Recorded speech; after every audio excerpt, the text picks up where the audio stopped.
você deve conhecer diversos tipos de punições, de detenção à prisão. E você até pode ter ouvido falar sobre alguns castigos barbáricos utilizados ao longo da história, como enforcar, queimar e apedrejar. Por mais pavoroso que possam ser, os seres humanos sempre inventam formas mais depravadas e terríveis de punir os supostos infratores. De touros queimando a buffet de inseto. Essas são algumas das piores punições da história da humanidade.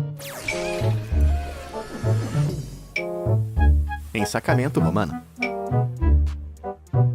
Você alguma vez teve que ficar em um lugar apertado com uma pessoa que você não gosta? Talvez dividir o elevador com aquele colega de serviço chato? Bom, poderia ser bem pior, porque aquele colega poderia ser uma cobra venenosa, cheia de raiva. O antigo poena culei, ou punição do saco, consistia em colocar a vítima em um grande saco de lona. A essa altura, um cão, um gato, um macaco, um galo e uma cobra também poderiam ser colocados no saco, antes dele ser atirado no rio. A ideia do poena culei era que o saco enchesse lentamente de água, fazendo os assustados e agressivos animais atacarem uns aos outros, enquanto a vítima infeliz ficava presa no meio de tudo isso. Os animais que eram colocados no saco variavam bastante para cada punição. Afinal, para que desperdiçar um macaco em bom estado, se você pode usar um galo extra? Essa punição horrenda era o método mais utilizado contra aqueles acusados de parricídio, que é o crime de matar um dos pais. Eu não sei exatamente por que matar o seu pai ou sua mãe tem a ver com ficar preso dentro de um saco com animais furiosos. Não me parece uma punição particularmente irônica ou apropriada. Talvez só faça sentido se você for um romano da antiguidade. Bom, de qualquer forma, essa punição barbárica caiu em desuso no século III Anno Domini, em Roma, só para ser reinstaurado pelo imperador Justiniano 200 anos depois,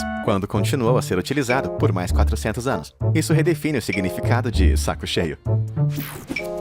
Escafismo excruciante.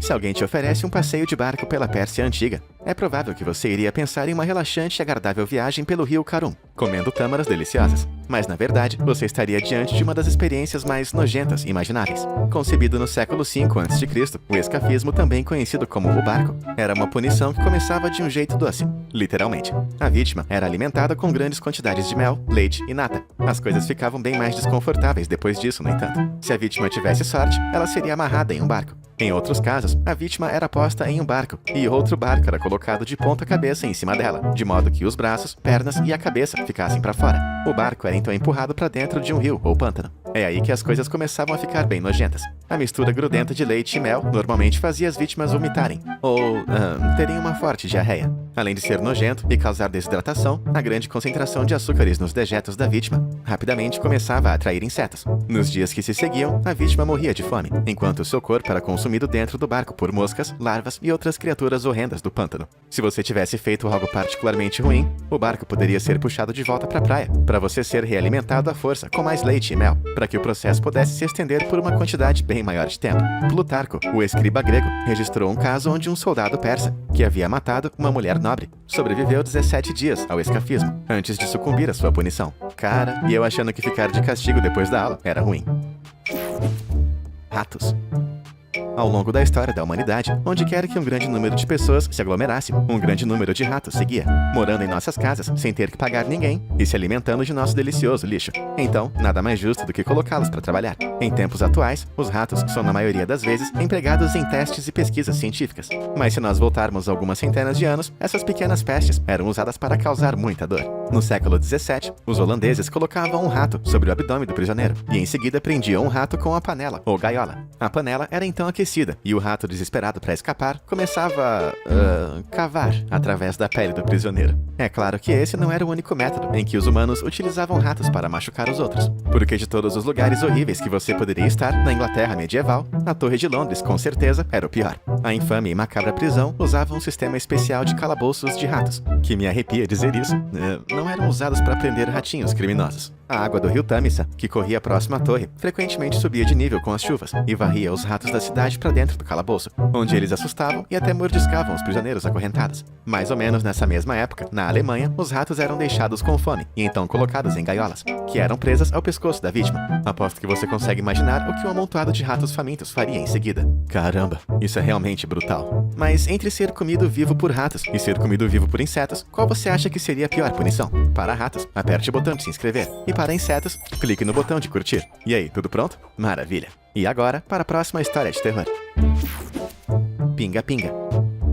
Vamos dar uma pausa nas formas de tortura física e vamos falar um pouco de tortura psicológica. E não estou falando em assistir a nova temporada dos Simpsons. A tortura chinesa com água é uma forma de punição e interrogatório que envolvia imobilizar os braços e as pernas de uma pessoa e colocar um balde cheio de água sobre sua cabeça. O balde tinha um buraquinho, do tamanho de um furo de alfinete no fundo, que gotejava água na vítima em intervalos regulares. A vítima normalmente era posicionada de forma que as gotas acertassem em sua testa, que junto com as pontas dos dedos é uma das áreas mais sensíveis do corpo. Enquanto a princípio pode não parecer tão ruim, isso poderia durar semanas. À medida que a tortura progride, ela se torna mais e mais enlouquecedora, deixando a vítima incapaz de pensar ou se concentrar em qualquer outra coisa que não seja o gotejamento constante. Os pensamentos ficam incoerentes, os outros sentidos começam a desvanecer, até que tudo o que resta é a ritmada sensação de gotinhas pingando. Em alguns casos, eles diziam para a vítima que a água continha veneno, que iria deteriorar a mente, aumentando o sentimento de ansiedade e paranoia. Para dizer a verdade, pode ser que os chineses estejam recebendo crédito indevido como os pioneiros no uso dessa punição, porque ela foi documentada pela primeira vez na Itália. No final do século XV, Hipólito de Marsella escreveu que a punição foi inspirada pela forma natural que a água corrói as pedras com o tempo. Acredita-se que a expressão chinesa foi adicionada apenas para adicionar um ar exótico e misterioso. É como o equivalente medieval da Smart Water. Mas desde então, o método vem sendo utilizado ao redor do mundo. Da Guerra Civil Norte-Americana, à Inquisição Espanhola do século XVI, que também usava o consumo forçado de água como punição. Bom, pelo menos eles não tinham água com gás ainda. Luz branca. Nossa próxima punição é conhecida como tortura branca, ou algumas vezes terror branco, que é precisamente como o dono do rodízio de comida chinesa na minha cidade me chama.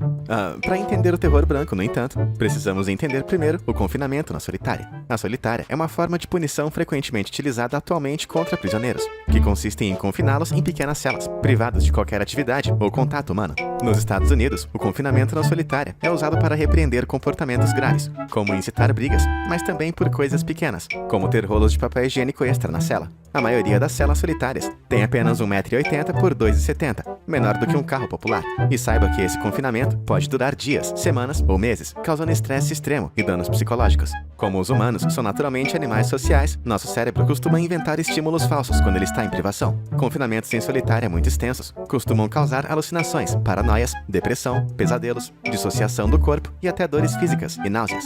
Um interno que ficou confinado na solitária por 23 dias relatou o seguinte: uma noite eu ouvi alguém gritando, parecia distante, até que eu percebi que quem estava gritando era eu. Por mais que seja difícil imaginar, existe uma versão ainda mais extrema do confinamento na solitária, o terror branco. A vítima é colocada dentro de uma sala extremamente branca e muito brilhante. Tudo que tem na sala é branco e não reflexivo, da cama à privada, e até as roupas da vítima. Luzes intensas são posicionadas para eliminar o máximo de sombras possível, fazendo com que a vítima se sinta como se estivesse presa dentro de um vazio branco. Nem mesmo as refeições estão livres da brancura desconcertante, já que elas consistem apenas em arroz branco, servido em um prato branco, que é silenciosamente passado por uma portinhola na porta branca. Essas refeições acontecem em horários aleatórios, então a vítima é incapaz até mesmo de estimar quanto tempo passou desde que ela foi confinada. Dentro da cela branca, é impossível dizer se passaram-se dias ou semanas desde a última interação humana. E o silêncio também é outra parte terrível dessa punição. A única forma do prisioneiro se comunicar com os guardas é passando uma folha de papel branco por debaixo da porta. Mas mesmo assim, os guardas são instruídos a usar sapatos acolchoados, que não produzem nenhum som ao andar pelo lado de fora. Os efeitos da sala branca são a total e avassaladora privação de qualquer coisa que não seja a sua própria mente, que vai deteriorar bem rápido. Apenas 15 minutos na sala branca podem causar sentimentos de paranoia e anedonia, que é a incapacidade de sentir felicidade. A tortura branca foi supostamente inventada pela CIA nos anos 70, para ser utilizada contra Vietcongs. Mas o terror branco ainda é usado hoje em dia no Irã, onde um dos detentos disse: depois de 3 dias, eu queria palavras, qualquer coisa, um xingamento, até um interrogatório. Levando em conta que eu não consigo ficar nem 5 minutos sem olhar meu telefone, me assusta só de pensar o quão rápido eu ficaria louco nesse lugar. Punição de dar pena. Se você já assistiu alguns desenhos mais antigos, já deve ter visto a técnica de cobrir alguém com alcatrão e penas. Essa punição antiquada consistia em encharcar a vítima em alcatrão quente e, em seguida, despejar um saco de penas em cima, fazendo a pessoa ficar parecendo um frango gigante. Essa punição obscura foi utilizada a partir do século XII pelos capitães do mar para castigar ladrões da Marinha Britânica. Séculos depois, em 1760, a técnica foi redescoberta por colonos norte-americanos e se tornou uma espécie de justiça popular, normalmente usada contra pessoas que simplesmente fizessem algo algo considerado ofensivo à sociedade. Mas ao contrário da maioria das punições que mostramos aqui, o objetivo dessa punição não era tirar a vida da pessoa, e sim machucá-la e humilhá-la. Normalmente o alcatrão de pinho era usado por conta de seu ponto de derretimento relativamente baixo, cerca de 54 graus Celsius. Por isso ele fica maleável e pegajoso, muito antes que fique mortalmente quente, embora ainda quente o bastante para causar queimaduras e bolhas. Essas bolhas ainda tinham uma chance de serem infectadas, causando problemas mais sérios em longo prazo, mas também serviam como um indicador de que a pessoa havia sido castigada, mesmo depois das penas terem sido removidas. A punição geralmente era executada em um fórum público, antes da vítima ter que desfilar pelas ruas da cidade, sendo ridicularizada pelos espectadores. O objetivo dessa punição era descredibilizar, humilhar e causar dor.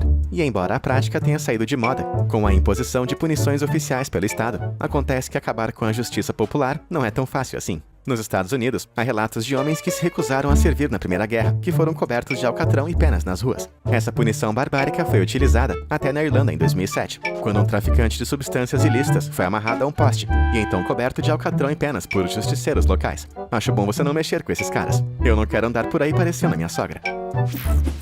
Um elefante nunca esquece. Sabe, eu realmente me sinto mal pelos elefantes. Quer dizer, tudo que eles realmente querem fazer é relaxar e brincar na água. Mas por conta de sua grande e estranha aparência, os humanos vêm usando eles para um monte de coisas, desde atração de circo a armas de guerra, e até para execuções. A mais famosa e bem conhecida forma de execução com elefantes vem da Índia medieval, e era conhecida como Guangahao, levando em conta que um elefante asiático geralmente pesa uns 4.000 quilos, o mesmo que 9 pianos de cauda. Não é difícil imaginar como eles eram usados para tirar vidas. Guangahao envolvia posicionar a cabeça da vítima em um bloco de madeira, enquanto um elefante era trazido lentamente até ela, antes de esmagar os miolos da pessoa com seus pés enormes. E Guangahao não era uma prática incomum. Na verdade, era a punição preferida para crimes que iam de roubo a evasão de impostos. Acho que é por isso que Guangahao era o pesadelo dos viajantes medievais que iam até a Índia. No entanto, execuções paquidérmicas, na verdade, remontam à Era Clássica. Elas eram usadas na Roma Antiga, no Cartago e na Macedônia. Em um episódio, após a morte de Alexandre o Grande, o regente da Macedônia, Pérticas, sentenciou dúzias de insurgentes a um grande pisoteamento.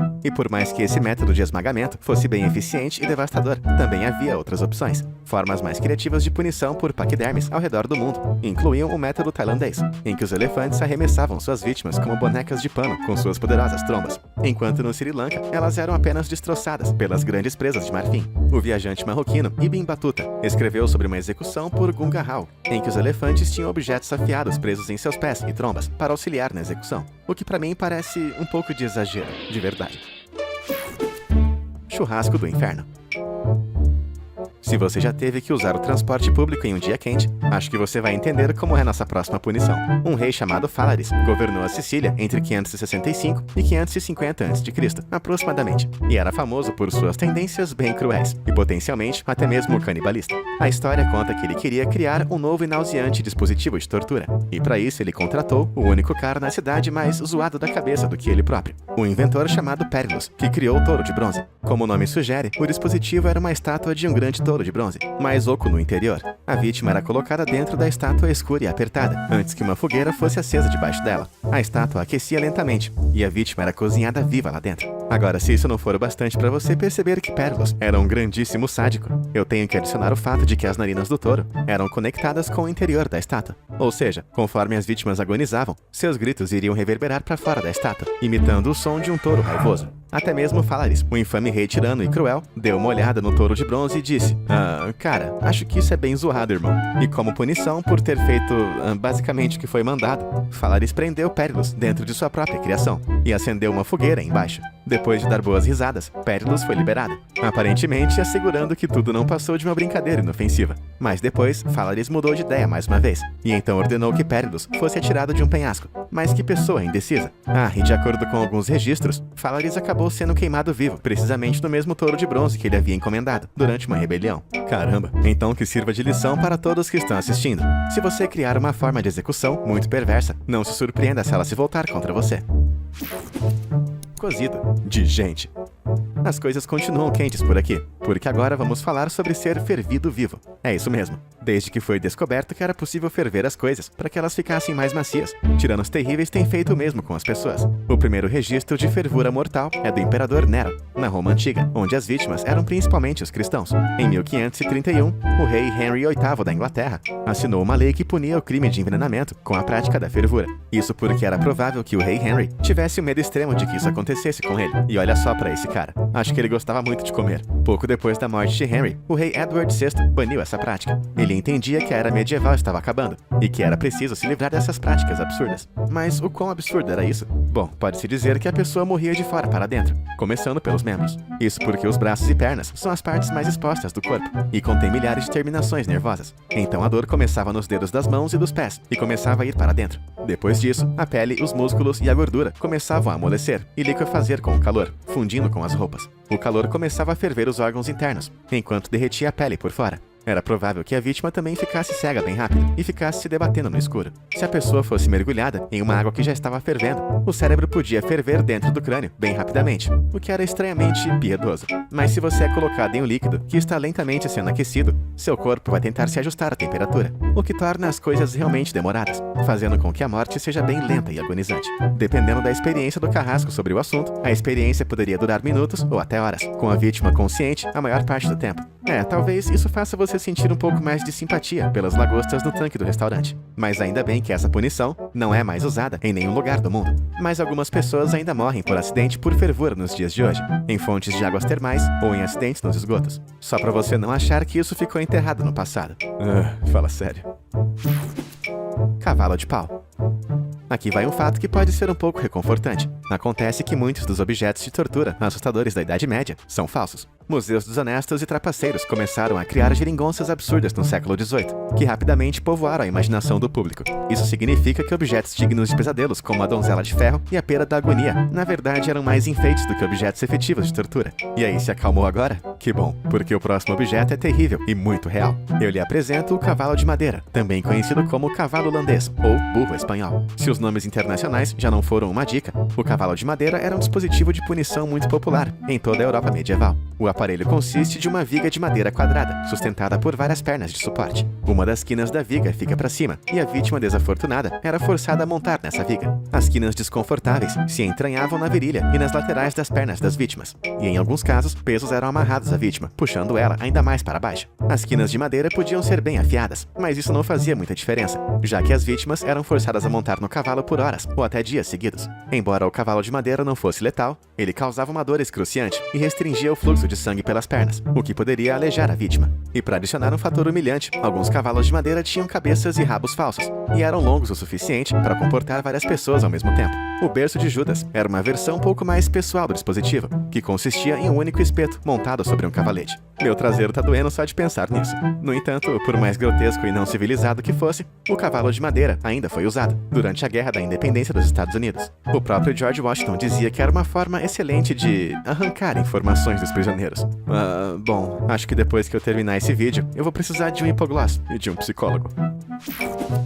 Dor de cabeça. A nossa próxima história é sobre iconoclastia. E não, essa não é uma banda de metal feita pelos ícones das áreas de trabalho. Iconoclastia é a destruição de ídolos, textos e monumentos religiosos, e que mais ou menos no ano 720 varreu o Império Bizantino. Acreditava-se que o segundo mandamento bíblico proibia expressamente a adoração de imagens e ídolos. E essa ideologia persiste em certo grau até hoje, no judaísmo e no islamismo, que são duas das três religiões abraâmicas. Naquela época, no entanto, nem todo bom cristão temente a Deus concordava com a iconoclastia. Acontece que vários cristãos do século IX gostavam de suas pinturas religiosas, ídolos e textos. Os irmãos Teófanes e Teodoro eram anti-iconoclastas, que não tinham medo de botar a boca no trombone. E eles eram tão corajosos que até marcaram uma audiência com o imperador Leão V, por volta dos anos 810, pedindo gentilmente que ele não se metesse em assuntos eclesiásticos. Por incrível que pareça, ele reagiu muito bem para o imperador evangélico e sentenciou os irmãos para o exílio em uma pequena ilha. Quando Leão foi assassinado em 820 e os irmãos reconquistaram sua liberdade, não demorou muito para que eles se colocassem diante de um novo imperador, Teófilo, que era com certeza menos clemente do que Leão. Teófilo sujeitou os irmãos a 2 dias de tortura, enquanto um poema de 12 linhas, insultando a dupla, foi gravado em suas cabeças, usando agulhas quentes. Eu vou colocar uma tradução livre desse poema na tela pra você ver. Mas, cara, na escola eu já era chamado de cabeção, só que esses caras deviam ter cabeças ainda maiores para caber tudo isso. Nenhum dos irmãos aceitou a iconoclastia e Teodoro acabou morrendo na prisão. Teófanes, no entanto, foi exilado e acabou virando um bispo quando a veneração a ícones deixou de ser um crime. Por seus esforços, ambos os irmãos foram canonizados, se tornando os santos Teófanes e Teodoro, os assinalados. O mais irônico é que suas imagens agora são celebradas como arte religiosa, depois de todos esses séculos. Eu imagino que eles achariam disso. Bom, acho que a resposta está em suas testas. Apagão total. Se você for como eu, há uma boa chance de você já ter tentado entrar em forma, só para desistir e voltar para o sofá depois de um agachamento. Exercícios já são um saco, pior ainda se você tiver que fazê-los por horas, na escuridão total. Mas essa é a ideia por trás da caixa do apagão, Blackout Box. Esse método de punição e interrogatório foi utilizado pela CIA durante a Guerra ao Terror, embora o ex-executivo da CIA, Buzzy Krongard, e mesmo o ex-presidente Obama tenham admitido que os Estados Unidos cometeram torturas. Alguns ainda preferem o termo interrogatório avançado. A caixa do apagão é uma caixa grande o suficiente para caber um ser humano agachado dentro. Você lembra do quão horrível e desumano o confinamento na solitária era? Então, a caixa do apagão é simplesmente a versão mais terrível de se conceber, prendendo uma pessoa em um espaço absurdamente escuro e apertado. E para aumentar ainda mais o estresse, o som agudo e estridente de crianças chorando às vezes é tocado dentro da caixa. Em 2015, uma jornalista da BBC passou por uma demonstração de uma caixa de apagão, só que em menos de 15 minutos ela implorou para que tirassem ela de lá. Só que pessoas menos afortunadas foram forçadas a ficar dentro dessa caixa, que tem menos de 55 centímetros de largura por 75 de altura e profundidade, o que é menor do que algumas casinhas de cachorro. Desenhos assombrosos ilustram a tortura. Alguns prisioneiros tiveram que passar até 250 horas na caixa. Isso é mais do que 10 dias. Em uma situação particularmente perversa, os carrascos descobriram que a vítima tinha pavor de insetos. Então eles jogaram baratas vivas dentro da caixa do apagão, enquanto ele estava lá dentro, deixando que elas percorressem o seu corpo por horas. Eu achei que nunca diria isso, mas de repente ser fervido vivo não parece mais tão ruim assim. Acho que é isso. As piores formas de se punir as pessoas já inventadas pela humanidade. E aí, qual delas você achou a pior? E você gostaria de aprender sobre outros métodos? Diz aí nos comentários abaixo. Muito obrigado por assistir e até a próxima.